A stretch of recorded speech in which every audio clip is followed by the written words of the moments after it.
we'll now move on to the individual over 25 category. And we do have 3 finalists for this category, and 2 of whom we have already met, but we'll meet them again. So for the finalists for the individual over 25, we have Anne Scott, St John's Community Hall, Glynis Sampy from Pembrokeshire Citizens Advice Bureau, and we have Sue Gittins again from the Sea Cadets. So they were nominated in more than one category, one for long service and the other for individual over 25, and have made it to the top of the heap in both. So well done, great achievement. And I think we're going to hear from all 3 nominators now. Anne got involved then when she retired from teaching, because of course we run a lunch club for the elderly, we run toddler group and masses of other groups for all sorts of people. And she immediately got involved in our senior citizens lunch club, where we have about 40 people. They're of all ages, and they absolutely love it. They're such a happy, happy group. They all love Anne to bits because, of course, she lives very locally and they know her. She is involved in cooking the meat each time and keeping all the records there. And then when they set in the grading from 0 to 5 for hygiene and cleanliness, Anne pounced on that straight away. And right from the beginning, she's been able to keep that number 5 all the way through, which I think is incredible. She absolutely loves the kitchen, and she greets everybody with a smile. And apart from that, she's a wonderful baker, and she's got a marvellous reputation for sponges and cakes. We have 2 coffee mornings a month, and she makes all the cakes for that for my coffee store.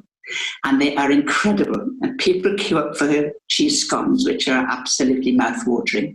And she often has a giggle about this because, of course, they go so quickly, and she feels she hasn't made quite enough. But she makes a lot of money for us that way. She often prepares wonderful refreshments for groups that we have, like we have quizzes and things like that. And she prepares all the food for that with a little bit of help from me, but I'm way behind her. And she sets it out so beautifully, and we've got a very good reputation for that. So yes, her cooking is incredible.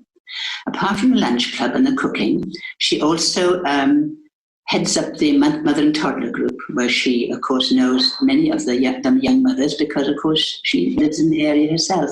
And she chats to the mums and talks and plays with the children, trying to teach them to draw and to write, which is very, very, thoroughly enjoyable.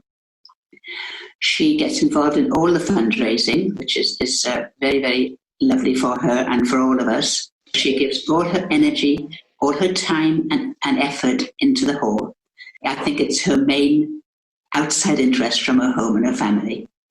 She gets on so well with everybody, and she's always got that lovely smile on her face. But the only time I've ever sort of frowned at her was when we were trying to think about what colour we should repaint the hall. And she didn't agree with any of the colours that we wanted. So we're still fighting out on that. And she was very, very determined about it. She absolutely wasn't going to give in. But yeah, she is very well loved by everybody. When there's a group there and she's finished all her, taken all the names and information at the lunch club, for instance, she'd go around and chat to people and see that they're all right. And it is so lovely to have her. She's very friendly and a really good team worker. She knows such a lot about the hall. If the alarm goes off very often in the middle of the night, which she doesn't often do, but sometimes it does, she will go up there with her husband and turn it off. If anybody new wants to come in and join the hall, because she lives so close, she can go up there and meet them, and she'll give them all the information that they need. She greets everybody and makes them feel at home.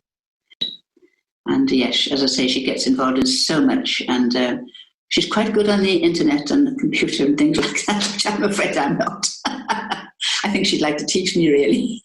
I would say to Anne, she is the most wonderful person you could ever have as a member of the team or as someone to work in a voluntary capacity in the hall. Our nomination is Glynis Sampy.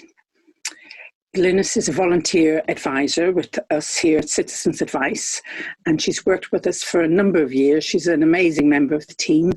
She does a lot of interviews with people and helps them with their benefit advice, and it takes a lot of care and empathy to do this job, and Glynis has both of those qualities in bucket loads. We're also really grateful to her because she actually was the founder of Citizens Advice Pembroke Dock way back 40 years ago this year. She set it up as a charity, and then set it up as a bureau. And then over the years, we've grown and merged with Haverfordwest, and we're still going strong 40 years later. And when she retired from her job in Bristol, because she'd gone off there for a few decades, she says, when she came back, she looked us up again and has been volunteering with us since then, about 6 years, I think. Fantastic. She's great. She's just a wonderful member of the team and a real rock. Glynis, thank you very much for your time. You're helping us out over the COVID time as well, which I know is really tricky because I know you really miss that photocopier and scanner, which we all do miss, it's true. But thank you so much for your time, and I hope you stick with us in the next. Hello, my name is Lieutenant William Elliott. I'm the Commanding Officer of Milford Haven and Tempe Secret Units within Pembrokeshire, and I've nominated Lieutenant Commander Sue Gittins. Sue has been involved with Sea Cadets for a long time, but Sue has become a well-known character within Pembrokeshire, starting off at Fishguard.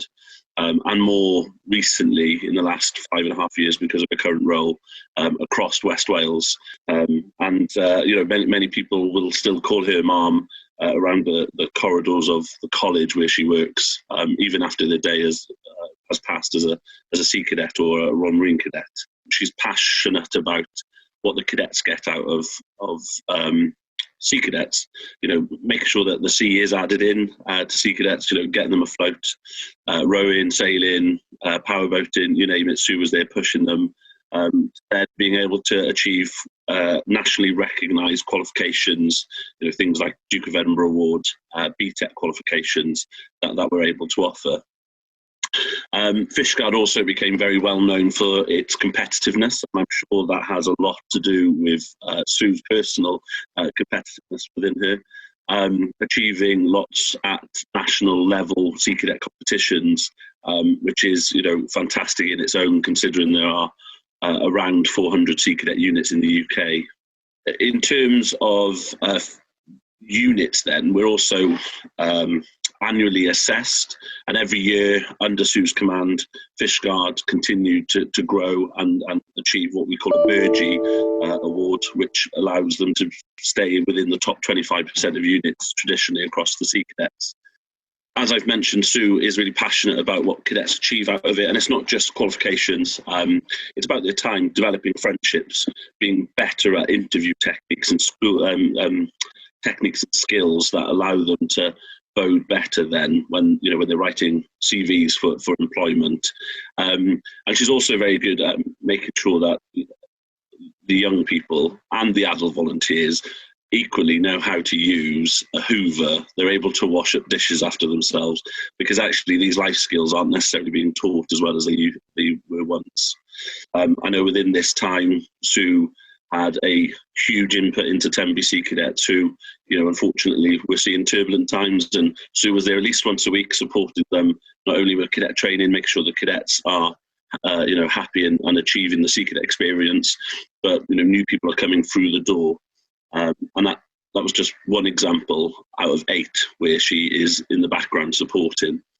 The district officer's role isn't easy. You have to be the crowd pleaser, but equally you have to be the person that has to upset people sometimes with honesty and truth, and supporting almost 500 cadets and adult volunteers within West Wales to achieve what they need to, and that's coming to regularly check up on units. That's organising competitions, training opportunities, making the difficult decisions that many people would struggle.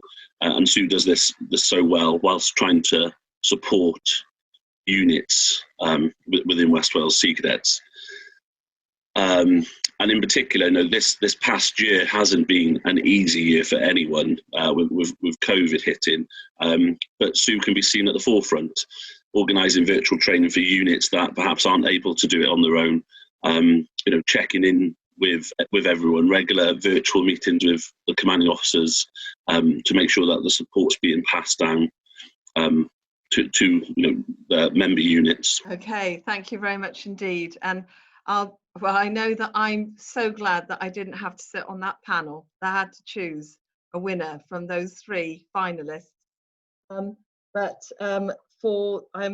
pleased to announce that the winner of the individual over 25 category for the Volunteering Awards 2020 is Anne Scott from St John's Community Hall. So well done, Anne. And I don't know about anybody else, but I'm going to get down there and get some of those cheese scones. Anne, are you on? If you're on the call, did you want to say a few words? And well done to the runners-up, to the highly commended Glynis Sampy from CAB and Sue Gittins from the Sea Cadets. Fantastic. Well done, all of you.